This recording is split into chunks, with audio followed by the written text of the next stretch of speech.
To my channel.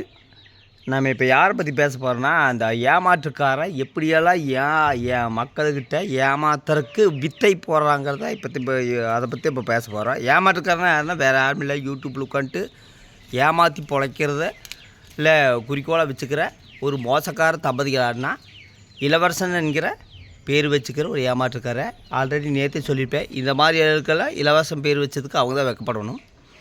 அப்புறம் அந்த பொய்காரி அழுக்கு பெண்மணி, அதாவது ஒரு சோம்பேறி பெண்மணின்னு சொல்ல அந்த காயத்ரி அம்மையார் நேற்று உட்காந்து பார்த்துருப்பீங்க. நான் கூட எங்கே பார்க்கிங்கு இது போயிருப்பாங்கன்னு நினச்சேன். இல்லை, கொண்டத்து மகாலயம் கோயிலில் அந்த எக்ஸிபிஷன் போட்டிருப்பாங்க, அதைத்தான் காட்டுறாங்க. கோயிலுக்கு போயிருக்கிறாங்க. அந்த கொண்டை மரங்கிறதோ அதை பற்றி இவங்க காட்ட மாட்டாங்க. ஏன்னா இவங்களுக்கு அந்த கூட்டத்தில் இருந்து வீடியோ போட்டால் வீடியோ எடுக்கிறது பிடிக்காது. ஏன்னா இவங்களுக்கு கொஞ்சம் ரிஸ்க் எடுக்கிறது பிடிக்காது. கனவை நம்பர் ஒரு சோம்பேறி உட்காந்துக்கிற சோம்பேறி கனவை எந்த இடத்துலையுமே ஒரு கோயில் நோம்பி வீடியோ எடுத்தது சரித்திரமே கிடையாதுங்க. கூட்டத்தில் நின்று எடுத்தது கிடையாது. அவனுக்கு அந்த வேர்வை சிந்தக்கூடாது. வேர்வை சுந்தாமல் உட்காந்துட்டு 5 வருஷம் 6 வருஷமாக மக்களை ஏமாற்றிட்டு சப்ஸ்கிரைபரை கொண்டு வந்து சப்ஸ்கிரைபரை பகடக்காய்களாக எதுக்காக யூஸ் பண்ணுறான்னா ஏமாத்துறது தான் இவன் யூஸ் பண்ணுறா. அதே மாதிரி இளவரசனோட சப்ஸ்கிரைபர் நல்லா உன்னிப்பாக இந்த வீடியோ ஒன்று பார்த்துக்குங்க. நான் கீழே ஒரு லிங்க் கொடுக்குறேன். மாரிதாஸ் யூடியூப் சேனலு 2 நாளாக யூடியூப்பில் அதான் வைரலாக போயிட்டுருக்குது. எதுனா திமுக முன்னாள் அமைச்சர் ஆர் ராசா பேசின ஆடியோ அவர் வெளியிட்டார். இன்றைக்கி அவர் கேஸ் போட்டிருக்கிறாரு. நாம் நீங்கள் பேசுனது உண்மைதான், நான் இதெல்லாம் டெலீட் பண்ண மாட்டேன் அப்படின்னு சொல்லிவிட்டு அவர் தான் உண்மையான யூடியூப்பர்னா என்னென்னு புரிஞ்சுக்குங்க. கீழே லிங்க் கொடுக்குற மறக்காம பாருங்கள். இது இலவசனோட சப்ஸ்கிரைபர் தான் பார்க்கணும். ஏன்னா ஒருத்தனை பற்றி பேசாத, அவனை பற்றி பேசாத, இவனை பற்றி பேசாத, வாய் செவடால் மிரட்டலாம் போடுறீங்களா.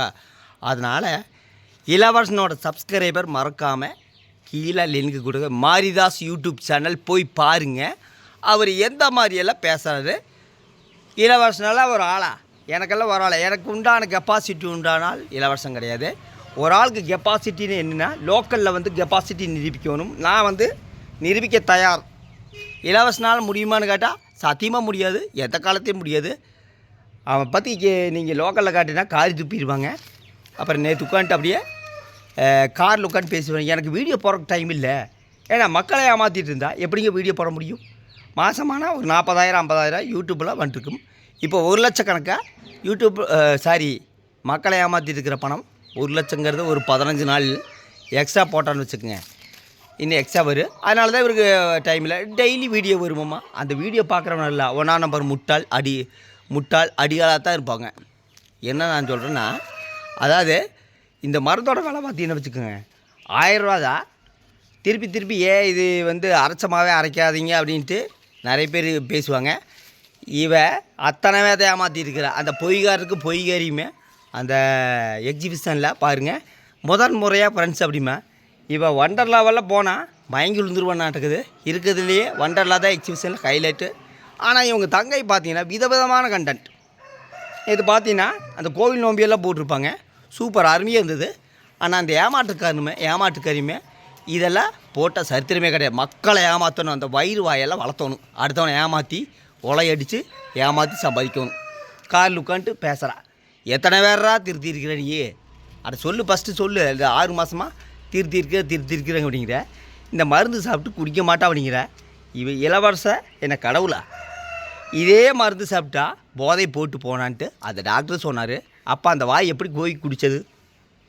எத்தனை பேர்த்த ஏமாற்றி இப்படி பொழைக்கிறையே. அதாவது கொஞ்சமாவது மனசாட்சி இருக்குதா?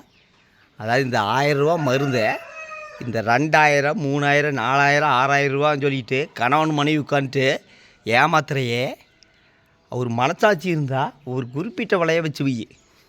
அதை விட்டு போட்டு காரில் உட்காந்துட்டு எல்லோரும் குடித்து தெரிஞ்சிருக்கு. எத்தனை பேரை தெரிஞ்சிருக்கு அது லிஸ்ட்டு கொடு. அதை விட்டு போட்டு ஒரு 4 லேடிஸ் விட்டு வாய்ஸ் பேசிட்டு, அதாவது இந்த மருந்து சாப்பிட்றதாருன்னா ஜென்ஸு, எந்த ஜென்ஸுங்க பேட்டி கொடுத்துருக்கு எனக்கு புரியல.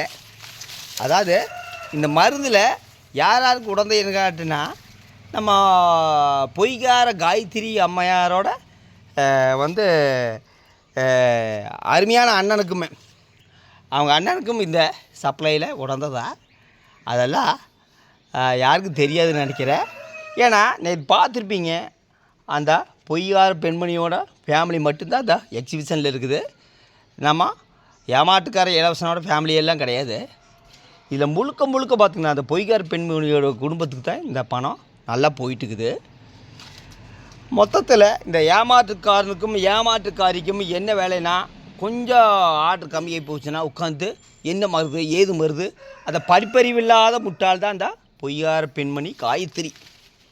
ஒரு படிப்பறிவில் 12வது படிச்சுட்டு இந்த ஏமாட்டுக்காரனை 2வது கல்யாணம் பண்ணியிருக்குன்னு வச்சுங்க.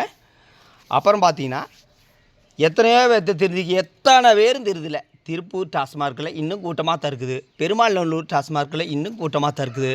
ஆனால் பெருமாநல்லூரில் யாருமே இவங்ககிட்ட வாங்க மாட்டாங்க. பெருமாநல்லூரில் இவனை பற்றி இதெல்லாம் தெரியும். ஏன்னா ஏமாத்துறவனெல்லாம் வெளியூர்காரனத்தை ஏமாத்துறானுங்க. ஆனால் படித்தவன் யாருமே இந்த மருந்து வாங்குறதில்ல. இந்த மருந்தோட ஃபுல் டீட்டெயில் நான் சொல்கிறேங்க. கூகுளில் போய் இந்த மருந்தை சர்ச் பண்ணிங்கன்னா இந்த மருந்து அந்த உடம்பில் இருக்கிற நச்சுத்தன்மைத்தே எடுக்கும். இந்த படிப்பறிவு இல்லாத ஆளுக்கு சத்தியமாக தெரியாது. 2 படிப்பறிவு இல்லாத ஆளுகளுக்கு தெரியாது. எப்படியாவது ஏமாற்றி விற்கணும். இன்னும் சொல்கிற ஒரு பொருளை ஒரு சிப்ஸ் பேக்கெட்டு கடைக்கார 20 ரூபாய்க்கு கொடுக்குறான்னா 18 ரூபாய்க்கு தான் வாங்குவா. அப்புறம் 2 ரூபா லாபத்தில் தான் விற்பா. அந்த 18 ரூபாய்க்கு வாங்கிட்டு 36 ரூபாய்க்கு விற்க மாட்டான். ஆனால் இந்த ஏமாற்றுக்கார அந்த மருந்தை 600 ரூபாய்க்கு வாங்கி போட்டு 2000 ரூபாய்க்கு விற்கிறான்னா நீங்கள் பார்த்துங்க எவ்வளோ ஒரு கொள்ளைக்காரன்னு வருங்க. இந்த கொள்ளையடித்த பணம் இவனை நோய்வாய்ப்பட வைக்கும். அதுதான் உண்மை. கலிகாலம். நீங்கள் ஒரு ஆள் வட்டி கூறுறான்னா அந்த வட்டி கூறுறவனோட நிலைமை கடைசி காலத்தில் எப்படின்னு உங்களுக்கு தெரியும். உதாரணத்துக்கு தெரியும். அப்புறம் நீங்கள் இந்த குடியிலேருந்து மாறுபடுற எந்த ஒரு ஆராய்ச்சியிலையும் அந்த குடியிலேருந்து அந்த மருந்து விடுபட முடியாது.